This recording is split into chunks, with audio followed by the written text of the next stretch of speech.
Annulé le 5 février dernier, après la découverte d'un vaste réseau de fraude et de corruption, les résultats du concours d'entrée à la fonction publique ont enfin été proclamés.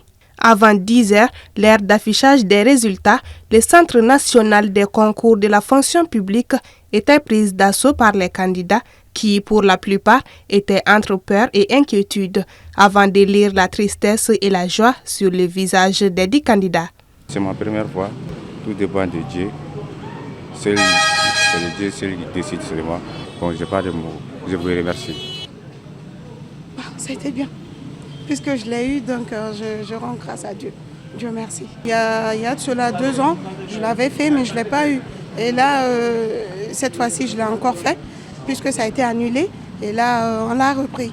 Mais je l'ai fait, je l'ai fait puisque je dois le faire, je l'ai fait.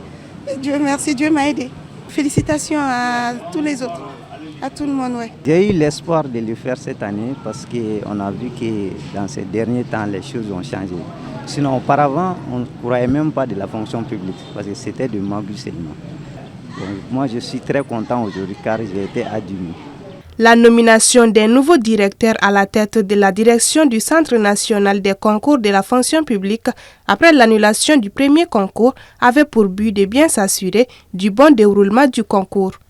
J'ai été nommé pour organiser ce concours. Alhamdoulilah, Dieu a fait qu'on a pu le faire sans incident majeur et dans la plus grande transparence. On avait besoin de 1489 candidats pour le recrutement. Et on a pu obtenir 1417. Il y a eu 112 postes non pourvus. Parce que selon les critères, le candidat doit avoir 10 des moyens pour être admis. Et tous ceux qui n'ont pas pu avoir 10 des moyens n'ont pas pu être recrutés.